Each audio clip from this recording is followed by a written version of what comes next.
আরে ও বিন্দির মা, এত রাইতে কই যাও? ওই দিকটা তো একেবারেই ঠিক না। রাত বিরেতে শ্মশানের দিকে যাচ্ছ কেন? গ্রামের মোড়ল হরিহর বিন্দির মাকে এই কথাটি বলতেই উনি থমকে দাঁড়িয়ে গেলেন। বিন্দির মা বলল, আসলে না গো, আমি আজকে শ্মশানের মাটিতে একটা লাল বাতি পুঁতে আসতে যাচ্ছি। সকলে বলছিলেন এটা করলে নাকি গ্রামের মড়ক ঠিক হয়ে যাবে। বিন্দির মা কথা না বাড়িয়েই শ্মশানের দিকে চলে গেলেন। মোড়ল হরিহর মনে মনে বলল, কে সব বোনাস! রাতের অন্ধকারে ওই শ্মশানে কেউ যায় নাকি? দিনের আলো তো যেখানে লোকে যেতে ভয় পায়, সেখানে কিনা ওই মহিলা রাতের অন্ধকারে গেল। আজ বাদে কাল বিন্দির বিয়ে, সেখানে এত রাতের বেলা ওই শ্মশানে গেলে অনেক কিছুই ঘটতে পারে, বলা তো যায় না। যদি কোনো কাল শত্রুকে ডেকে নিয়ে আসে, তখন কোথায় যাবে? বিয়ে তো পণ্ডু হবেই, সেই সাথে বিন্দির জীবনটা। কথাগুলি বলতে বলতে হরিহর বাবু নিজের বাড়ির দিকে চলে এলেন। এরপরে বাড়িতে ঢুকে বললেন,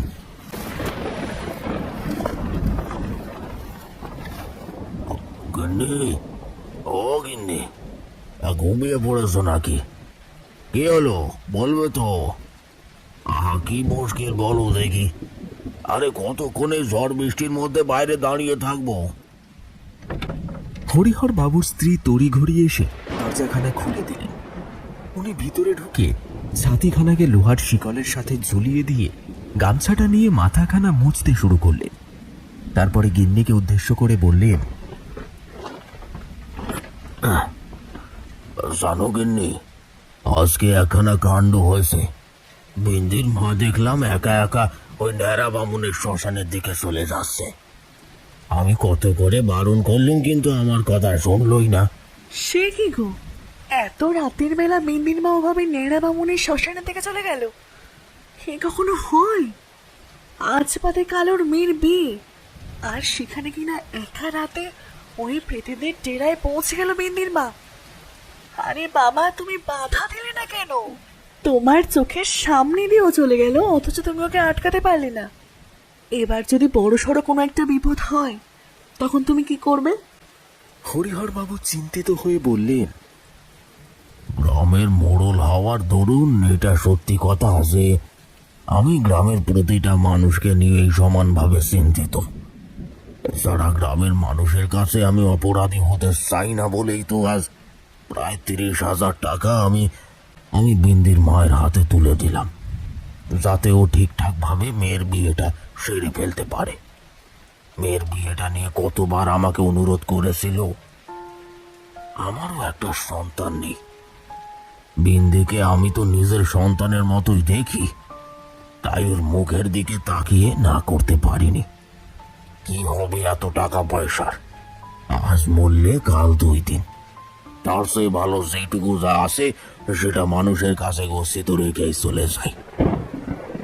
আশীর্বাদ কুড়িয়ে নিয়ে যাওয়া অভিশাপের চেয়ে জেনে রেখো ঢের ভালো ফলদায়ী হয়ে থাকে। তাই আমি এইসব নিয়ে বেশি চিন্তা করিনি। সে তো নয় বুঝলাম, কিন্তু বিন্দির মা আজকে নিশ্চিত কিছু একটা বাঁধাবে, না বাঁধিয়েও ফিরবে না। ওই শ্মশান প্রেতেদের ডেরা, তান্ত্রিকেরা পর্যন্ত রাতের অন্ধকারে ওই শ্মশানে সাধনা করতে ডরে যান। সেখানে ও একটা সাধারণ মেয়ে, এত রাতে একা একা কি করতে গেল সে? সেদিন বিন্দির মায়ের এমনভাবে গায়েব হয়ে যাওয়ার বিষয়টিকে নিয়ে সকলেই চিন্তিত হয়ে পড়েছিলেন। মোড়ল হরিহর মুখুজ্জে ও তার গিন্নির মধ্যেও বিষয়টা নিয়ে অনেক আলোচনা চলতে লাগলো। অনেক রাত পর্যন্ত এই আলোচনা চলল। তারপর সবকিছু শান্তির সাগরে ঢলে পড়ল। কিন্তু সেদিন রাতের বেলা বিন্দির মায়ের হাতে ঘটে যাওয়া ওই অনর্থের রেশ যে স্বয়ং তার মেয়ের জীবনেই এসে পড়বে, সেটা কেউ জানতে পারেনি।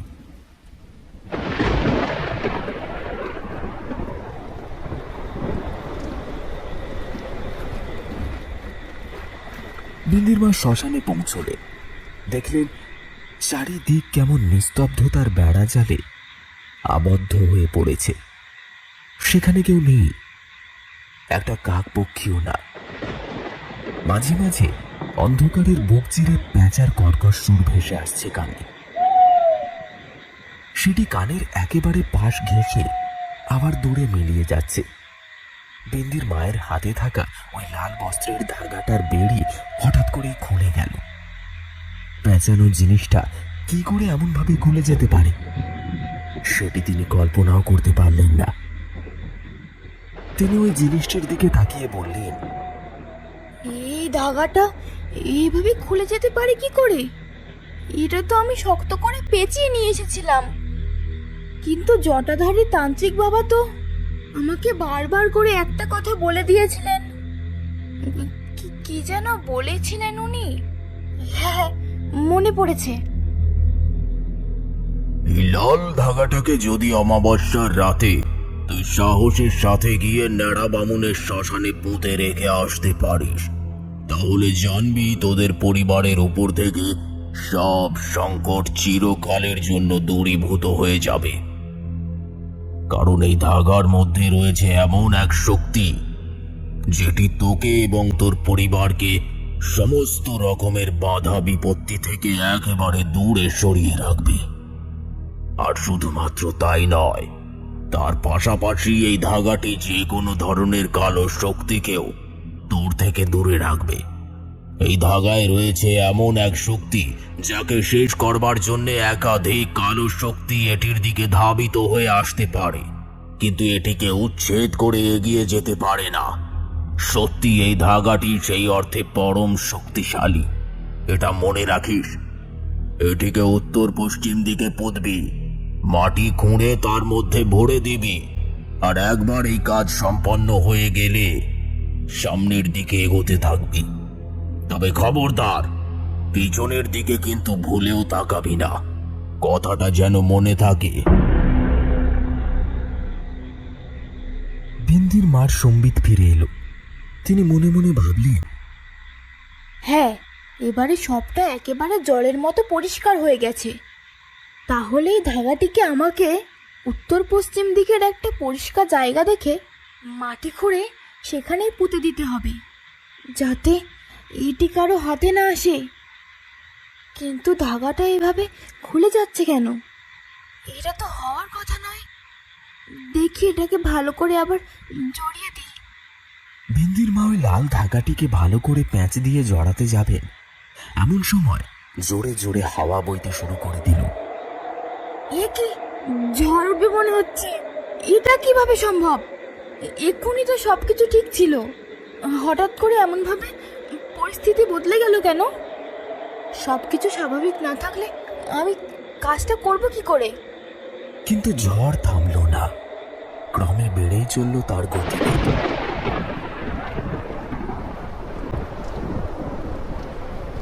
সেই দমকা হাওয়ার আন্দোলন সহ্য করা বিন্দির মায়ের পক্ষে সম্ভব হলো না। তবুও তিনি নিজের মেয়ের সুরক্ষার জন্য অনেক কষ্টে উত্তর পশ্চিম কোণের দিকে এগিয়ে গেলেন।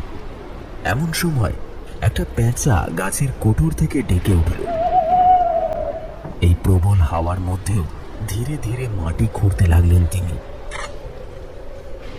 এরপরে সেটিকে এক নিঃশ্বাসে দম বন্ধ করে মাটির ভিতরে পুঁতে মাটি চাপা দিতে শুরু করলেন। যেভাবে পারলেন সেভাবেই সেটিকে মাটিতে চাপা দিয়ে দিলেন। তারপর পিছনের দিকে ফিরে সোজা শ্মশানের বাইরের দিকে আসতে থাকলেন। হঠাৎ কেউ যেন পিছন থেকে তার খুব কাছে এসে একটা দমকা হাওয়ার রেশ রেখে গেল। সেই হাওয়ার রেশ তার কানের খুব কাছ ঘেঁষে বেরিয়ে যেতে থমকে দাঁড়িয়ে পড়লেন তিনি। হঠাৎ করে একটা বিকট হাসির শব্দ কানে আসতে লাগলো তার।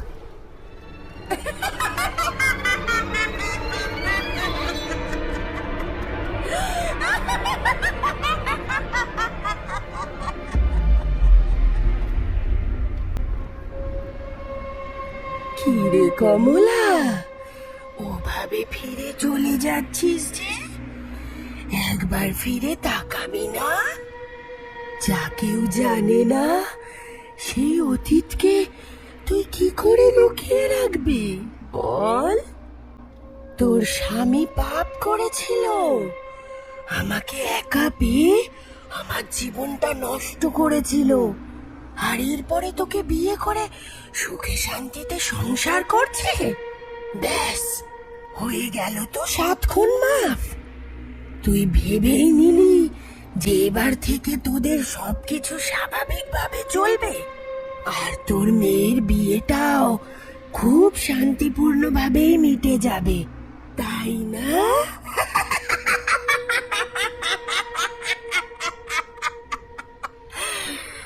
কোনোদিনও না। আমি থাকতে কোনোদিনও এই বিয়ে হতে পারে না। আমি হতে দেব না। তুই কাউকে না জানিয়ে আমাকে নাক পাশে বিদ্ধ করার জন্য এখানে এসে এই শ্মশানে আমাকে বেঁধে রাখতে চাইছিস? কেউ সত্যিটা না জানলেও তুই তো সবটাই জানতিস, বল? তাহলে তাহলে কিভাবে একটা মেয়ে হয়ে আর একটা মেয়ের জীবনের সর্বনাশ করতে পারলি তুই? কিভাবে পারলি বল, কিভাবে পারলি? বিন্দির মা এই ঝড়ের দাপটের আসল কারণ এবারে অনুধাবন করতে পারলেন। ওই প্রেতিনী যে তার কাজ পণ্ড করার জন্য এমন মায়াজালের সৃষ্টি করেছে, এই বিষয়টি জানতে তিনি নিজেকে সামলে নিয়ে সামনের দিকে এগিয়ে যেতে শুরু করলেন। কিন্তু কোনো লাভ হলো না। সামনের একটি উঁচু ঢিবির উপরে পা আটকে পড়ে গেলেন তিনি, আর নিজের শরীরটাকে ওঠাতে গিয়ে পিছনে থাকা একটি পাথরের উপর ভর দিতেই সমস্ত পরিশ্রম বিনষ্ট হয়ে গেল। তিনি তান্ত্রিকের কথা ভুলে গেলেন। নিজের প্রাণ রক্ষা করবার তাগিদে তিনি বিধিকে অমান্য করলেন, আর তারপরেই ঘটল এক চরম অঘটন।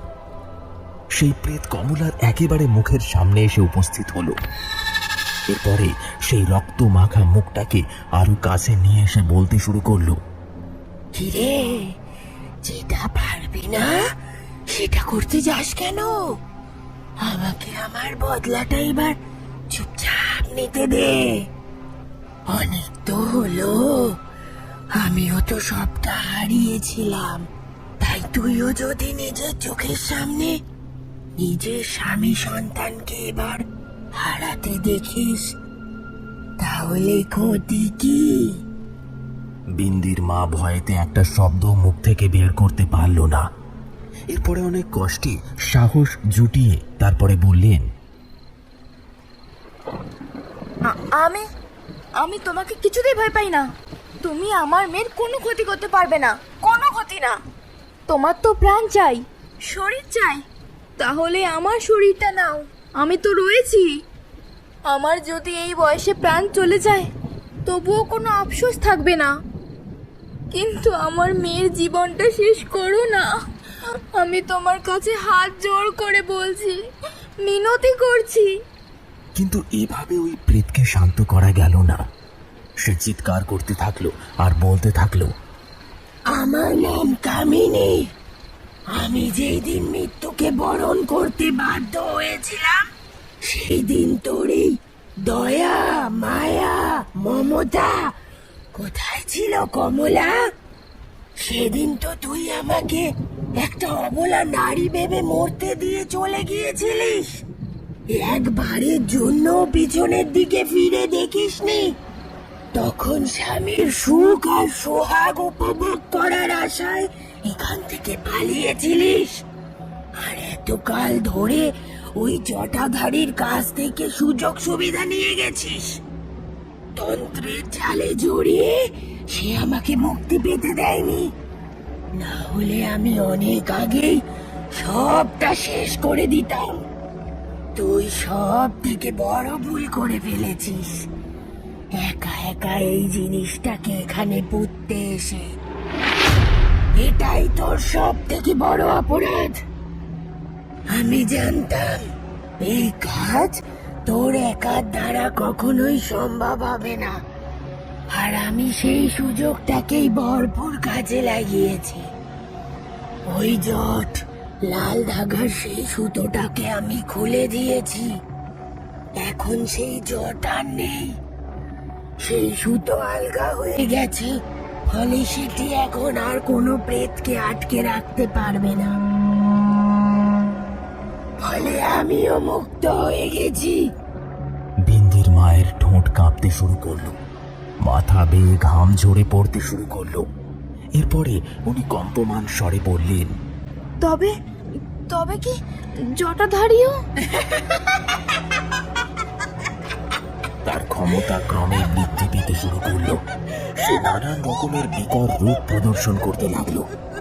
আর তারপরে আবারও বিন্দির মায়ের একেবারে খুব কাছে এসে বলল, না নেই, ওটাকে আমি কখন সাবাই করে দিয়ে এসেছি।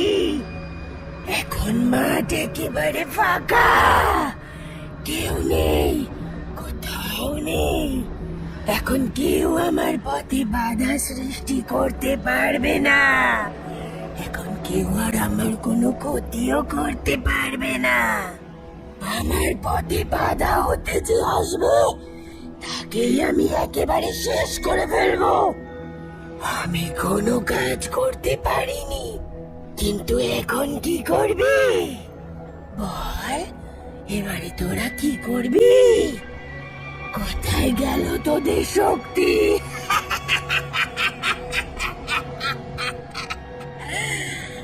এখন দেখি তোরা কি খেল দেখাতে পারিস, কিভাবে আমাকে জালে জড়িয়ে রাখতে পারিস।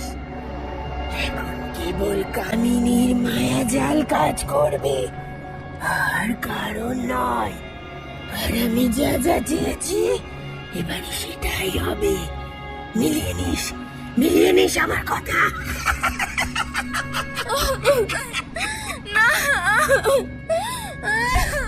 তার ওই কান্নার শব্দ বাতাসের আস্তরণ ভেদ করে অন্ধকারকে চূড়ামণি বানিয়ে কোথায় যেন গায়েব হয়ে যেতে শুরু করলো। সেটির আর কোনো হদিশ খুঁজে পাওয়া গেল না।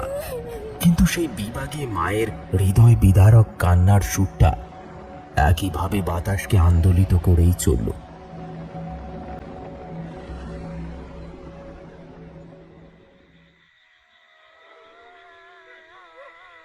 বিন্দির মা খালি হাতে বাড়ি ফিরে এলেন। তার শরীরটা যেন আর চলতেই চাইল না।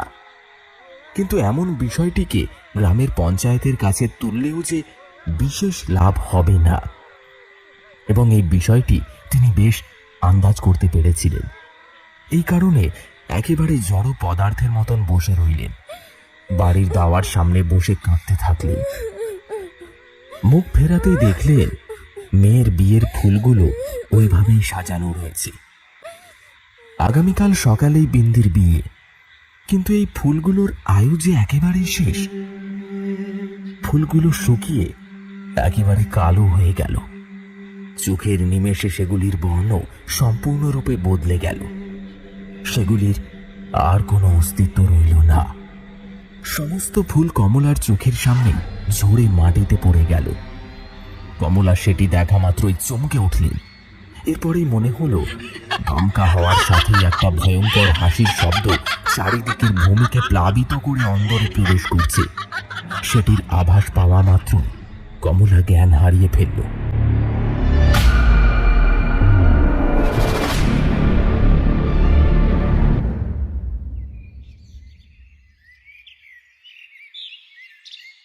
পরের দিন ভোরে হঠাৎ করে একটা আর্তনাদে বিন্দির মায়ের জ্ঞান ফিরে এলো। উনি দেখলেন ওনার সামনে দাঁড়িয়ে ওনার স্বামী বটুক।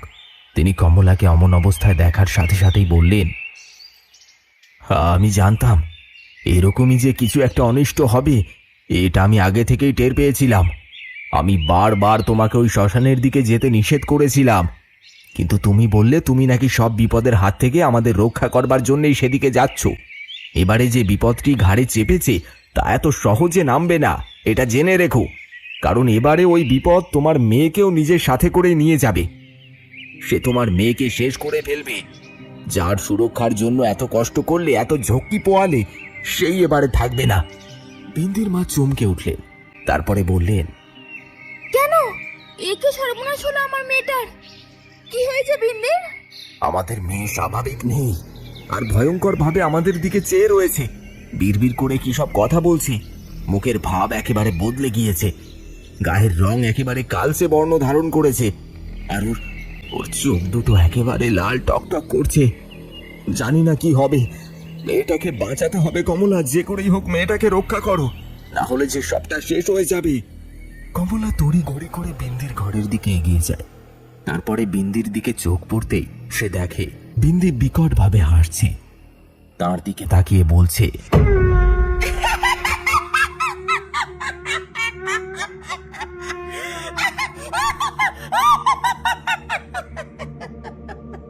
কিরে কমলা, কি শান্তি জানিস? এবারে আমি নিশ্চিন্তে তোর মেয়ের শরীরে থাকবো, আর কোনো অসুবিধে নেই। এতকাল ধরে তো আমি একটা শরীর চেয়েছিলাম, বটুকের কাছাকাছি থাকবার এর থেকে আর বড় উপায় ছিল না রে। বিন্দির মা অঝরে কাঁদতে কাঁদতে বললেন,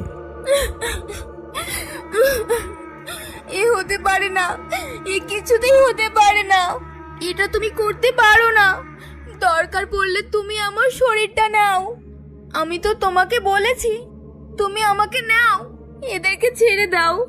বিন্দির শরীরে থাকা প্রেত আবারও হাসতে শুরু করলো। কিভাবে ছেড়ে দি বল দেখে? ওর শরীরটা তো আমার বেশি প্রিয়। এবারে ওর বিয়ে হবে। মনে পড়ে বটুক, আমাকে বিয়ের প্রতিশ্রুতি দিয়ে তুই কিভাবে আমাকে একা রেখে চোরের মতো অন্ধকারে পালিয়ে এসেছিলিস, আর আমাকে মরতে ছেড়ে দিয়েছিলিস। আমার শরীরটা তো শ্মশানেও স্থান পায়নি, কিন্তু তুই তো নিজের মুখে সেই কথা কোনোদিনও স্বীকার করবি না। আর যদি তুই স্বীকার না করিস, তাহলে জেনে রাখিস আমি তোর মেয়ের শরীর ছেড়ে বাইরে বেরোবো না। হয় তোকে নিজের সাথে করে নিয়ে যাব, না হলে তোর মেয়েকে কথা নচ্চর হবে না বলে দিলাম। মেয়ের এমন আচরণ দেখে বিন্দির চোখ বেয়ে জল গড়িয়ে পড়তে লাগলো। নিজের মেয়েকে প্রতিটি মুহূর্তে এভাবে শেষ হতে দেখে তার নিজের প্রাণটাও বিসর্জন দিয়ে দিতে ইচ্ছে করল। সে কাঁদতে কাঁদতে তার স্বামীকে উদ্দেশ্য করে বলল, আমি আর পারলাম না।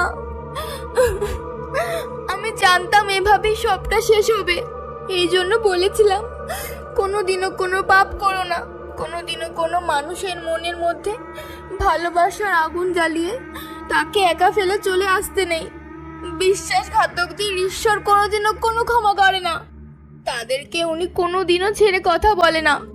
দুদিন আগে হোক বা দুদিন পরে, প্রত্যেককেই পাপের শাস্তি ভোগ করতে হয়। আজ তোমার পাপের শাস্তি ভোগ করছি আমি, আর আমার নিষ্পাপ মেয়ে। এরপরেও তুমি বলবে তুমি কিচ্ছু করোনি। বলো কি হয়েছিল সেদিন? আমার দিব্যি রইল, না হলে তুমি আমার মরা মুখ দেখবে। কোন সত্যিকে আমাদের সকলের কাছ থেকে গোপন করে গিয়েছিলে তুমি? বটুকের চোখ বেয়ে জল গড়িয়ে পড়তে লাগলো। সে বলল, আমি পাপী, সত্যি আমি সেদিন অনেক বড় পাপ করেছিলাম। আমি কামিনীকে বিয়ের প্রতিশ্রুতি দিয়ে পালিয়ে গিয়েছিলাম। আমার বাবা তোমার সাথে আমার বিয়ে ঠিক করে দিয়েছিলেন। কামিনী নিচু জাতের মেয়ে হওয়ায় তাকে বাবা ঘরে তুলতে দেননি, কিন্তু এখানেই শেষ নয়, আমি কামিনীর আসল সত্যিটা জেনে ফেলেছিলাম। বটুকের মুখ থেকে এই শব্দগুলি উচ্চারিত হওয়ার সাথে সাথে কামিনীর আত্মা গর্জন করে উঠল। মিথ্যে কথা বলবি না, তাহলে কিন্তু তোর মেয়েকে এখানেই শেষ করে দেব বটু। না না, মিথ্যে আমি বলবো না। আজকে আমি যা বলবো সবই সত্যি বলবো। সে তুই আমাকে যাই বলে ভয় দেখাস না কেন। ও কোনো সাধারণ মেয়ে ছিল না কমলা, ও তন্ত্র সাধনা করত। নিজের মনোবাঞ্ছাকে পূর্ণ করবার অভিপ্রায় নিয়ে ও বহু মানুষের ক্ষতি করেছিল। আমি নিজে ওকে শ্মশানে বসে নরমাংস ভক্ষণ করতে দেখেছিলাম। কি ভয়ানক ছিল সেই দৃশ্য। বটুকে কথাটি বলবার সাথে সাথেই বিন্দির মুখ থেকে আরো কিছুটা তাজা রক্ত বেরিয়ে এলো। এরপর কামিনী চিৎকার করে বলে উঠল, ওটা তোকে পাওয়ার জন্যই করেছিলাম আমি। কারণ তোর পরিবারের লোকেদের মন ঘোরানো কোনোদিনও এত সহজ ছিল না। এত সহজে ওদেরকে বশে আনা আমার মতন সাধারণ গ্রামের মেয়ের পক্ষে সম্ভব ছিল না। নিচু জাতের মেয়ের সাথে সহবাসী তো তোর কোনোদিনও কোনো অপরাধ বোধ হয়নি? সেই সময় তো তুই দিব্যি আমার শরীরটাকে অস্ত্র বানিয়ে খেলে গিয়েছিলিস। মনে পড়ে তোর সেই সব কথা? নাকি আবারও তোর মেয়ের টুটি চিপে বেশ কিছুটা রক্ত বের করালে বিশ্বাসটা বেড়ে যাবে? গন্ডিটা আরো মজবুত হবে। কি বলিস? কি বলিস মটক? দেখবি আমি কি কি করতে পারি? বটুক হাত জোর করে কামিনীর কাছে ভিক্ষা চাইতে শুরু করলো। সে বলল, আমি জানি এ সবই আমারই ভুল, আর আমি আমার নিজের ভুলের জন্যই আজ শাস্তি ভোগ করতে বাধ্য হয়েছি। আমি জানতাম না আমি একটা তান্ত্রিকার সাথে সম্পর্ক গড়ে তুলছি। দৈহিক সুখ ভোগ তুইও করেছিস। সেদিন তোর লজ্জা আর ইজ্জতের বিষয়টি একবারের জন্য মনের অলিন্দে আঘাত করেনি। আজকে কেবল আমাকে দোষারোপ করে তুই নিজের দোষ ঢাকতে চাইছিস। আমি তোকে ঘৃণা করি। এগুলির কোনো সদর্থক অর্থ থাকতেই পারে না। এভাবে কোনো কিছুকে সত্য প্রমাণ করা যায় না, কোনোদিনও না, কোনো মূল্যেই না। কামিনীর প্রেত হাসতে শুরু করলো। খিল খিল করে হাসতে থাকলো সে। আর সেই সাথে বিন্দির নিঃশ্বাসটা ক্রমে বন্ধ হয়ে আসতে শুরু করলো। শ্বাস নিতে কষ্ট হতে থাকলে বিন্দি চিৎকার করে বলে উঠল, আমার দমটা আটকে যাচ্ছে মা, আমাকে বাঁচাও, বাঁচাও আমাকে। বিন্দিকে এমন অসহায়ের মতো আর্তনাদ করতে দেখেও সেদিন কিছুই করতে পারলেন না তারা।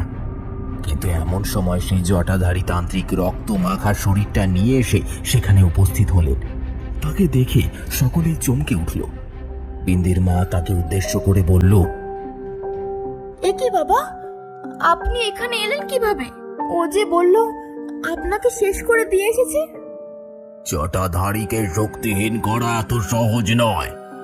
আমি যে সংকল্প নিই সেটা আমি নিজের মৃত্যুর মধ্যে দিয়েও পূরণ করে থাকি। কেউ আমাকে নিজের পথ থেকে কোনোদিনও টলাতে পারেনি, আর পারবেও না। আমি নিজের লক্ষ্যে সর্বদা অজেয় ছিলাম, আছি আর থাকবো। সেখানে এই সামান্য প্রেতিনীর আর কতটুকু ক্ষমতা? ও আমাকে শেষ করে ফেলার জন্য সর্বোপরি চেষ্টা করেছিল। যত রকম ভাবে আমাকে আঘাত করা সম্ভব সবটা দিয়েই আঘাত করেছিল। হয়তো আমি শেষই হয়ে যেতাম, কিন্তু আমি একজন অঘরী। আমি শুদ্ধ মনে মহাদেবের তপস্যা করে চিরকাল ধরে পরম শক্তির সাগরে নৌকা বইয়েছি। সেখানে আমার সাধনা দ্বারা অধিকৃত শক্তিকে এত সহজে শেষ করে ফেলা এর মতো একজন তুচ্ছ প্রেতিনীর দ্বারা সম্ভব নয়। মহাদেবের আশীর্বাদে আমি ফিরে এসেছি, তবে আমার হাতে বেশি সময় নেই। আমি মন্ত্র বলে এক বিশেষ কবচ নির্মাণ করেছি, সেটা বিন্দির হাতে পরিয়ে দে। কিন্তু এই অবস্থায় আমি কিভাবে ওর কাছে যেতে পারি বাবা? ও যে আমাকে নিজের কাছে ঘেঁষতে দেবে না। সে বিষয়ে তুই নিশ্চিন্তে থাক, তবে একটা কথা সবসময় মাথায় রাখিস, তোকে এইবারে এই ধাগাটি তোর মেয়ের শরীরে পড়াতে হবে। ধাগা পড়ানো হয়ে গেলেই ওর শক্তি মানে কামিনীর শক্তি ধীরে ধীরে ক্ষয় হতে থাকবে। তবে যাওয়ার আগে মানে তোর মেয়ের শরীর ত্যাগ করার পূর্বে ও কারুর না কারুর আত্মাকে নিজের সাথে করে নিয়ে যাবে। সেটা এখানে উপস্থিত যে কেউ হতে পারে।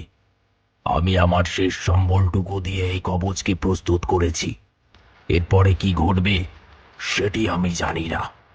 এমনটাও হতে পারে যে এক নিমেষে সবটা শেষ হয়ে গেল।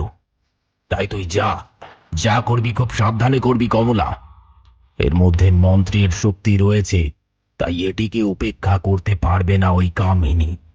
ওর প্রতিশোধ স্পৃহা এক্ষেত্রে কাজ করবে না। যা, এবারে তুই তোর গন্তব্যের দিকে এগিয়ে যা। কমলা নিজের জীবনের মায়া না করে বিন্দির দিকে এগিয়ে যেতে থাকল। এরপরে বিন্দির হাতে সেটিকে পরিয়ে দিতে ওর ভিতরে ঝিমিয়ে থাকা কামিনীর আত্মা পুনরায় শক্তি সঞ্চয় করে জেগে উঠল। বিন্দির শরীর থেকে কালো বর্ণের ধোঁয়া নির্গত হয়ে এগিয়ে আসতে শুরু করলো তাদের দিকে।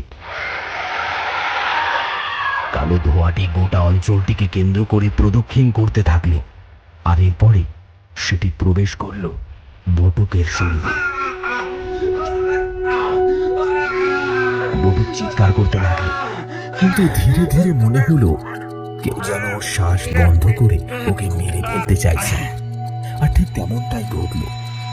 ধীরে ধীরে বটুকের শরীরটা নিস্তেজ হয়ে মাটিতে পড়ে গেল। সব শেষ। কমলা সামনের দিকে তাকিয়ে দেখল বিন্দির শরীরটা মেঝের উপরে উপুর হয়ে পড়ে রয়েছে। ওর স্বামী পাথরের মতন শুয়ে আছে, মুখটা হাঁ হয়ে রয়েছে। আর ওদিকে শেষ হয়ে গিয়েছেন জটাধারীও। বিন্দির দিকে এক পা করে এগিয়ে গেলেন কমলা। এরপরে বিন্দিকে বুকে জড়িয়ে ধরে কাঁদতে লাগলেন।